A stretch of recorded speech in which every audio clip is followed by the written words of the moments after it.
Number 3 in our best Final Fantasy songs of all time. I've been dropping little hints here and there to what's been going on with the composition of the last and top games and music on this list. This is the final number 1 vote. It's mine, which means you can probably guess what it is. This is a song that would still probably be in my top 10 of all video game music of all time.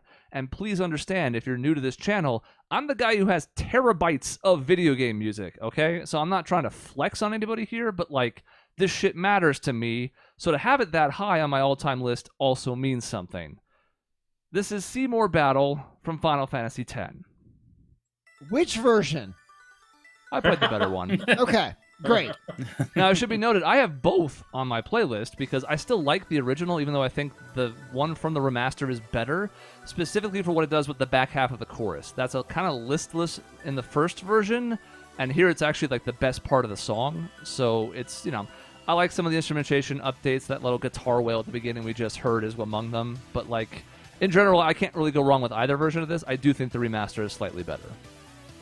It's a great battle theme. We talk about that. Those don't always translate. It's not a final battle theme, I don't think. No, he's dead way before the final battle. Yeah. And the final battle of this game is weird anyway. So that's the point. Yeah, the song's great, and I do like this version. Both are good.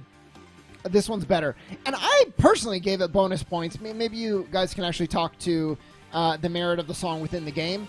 I give it bonus points because in the Silver Dragon song in 9, this. Like the main theme hook of the song shows up in that song, and then the composer's like, you know what, we're gonna borrow that, improve upon it, and put it as a battle theme in this game. I'm like, I love seeing like lineage of music in that way, and I thought that was really cool. Oh yeah.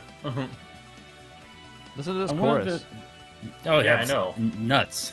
Why is this good? And it's tough because, sorry, Nick, it's tough because like this fight kind of sucks.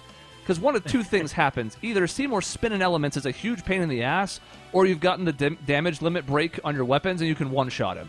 There's two outcomes in this fight. There's also a third option, is Doug accidentally beating or destroying Nick's save file twice as he gets to this battle. Is it because you were so ramped up from the music that you basically roided out and destroyed your PlayStation?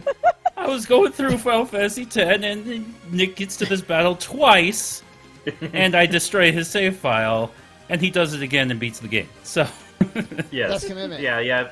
I was both cases of what you did, Chris. I think on my final one, I had some kind of damage breaking thing that made it so. Well, I don't think I one shot, but you don't even get all the best parts of the song though when you finish the fight that fast. Mm-hmm.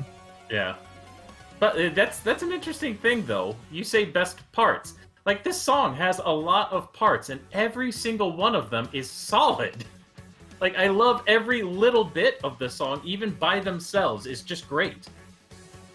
It's interesting hearing, like, some of the subtle musical choices. This version doesn't have the weird skipped 16th beat that's in this stretch. It's hard to describe, but if you can really hear rhythm, you can go back to the original and pick it out. Because it sounds kind of off, but jarring in a good way, which kind of fits Seymour, because he's been kind of... I don't know, we had Kefka, who was like demented clown. You know, we talked about him. He's full-on evil. Seymour, while he's evil, is also kind of like creepy the whole game and slightly deranged. So again, having this be the final version of the fight where you finally get to get rid of him after you fly into his eyeball, which is also kind of weird. We're not going to talk about that, though, as you're going into Sin. Yeah, you just fly directly into his eye. Great. It's fine. We don't worry about that. But the point is, yeah, I like, again, when you talk about scene setting, I can picture the stupid glyphs on all four sides of him, and they spin into place, and they lock onto elements, and it's a whole thing. And because of the fact that you can talk shit in this game, one of my favorite additions was the ability to have certain characters get unique dialogue in these fights. Having Yuna be able to kind of just, like, say, fuck off Seymour at this particular stage is always one of those moments where I'm like, yes, tell him. He tried to marry you. He's a fucking creep. Which just goes to show you, like, the song is better than it has any reason to be, because Seymour just kind of... He's like a Kuja wannabe, too. Mm-hmm. Like, if it's Kuja who holds a special place in my heart, I'm like, Seymour, back up. Come on. But your theme is great. And, like, Otherworld's great.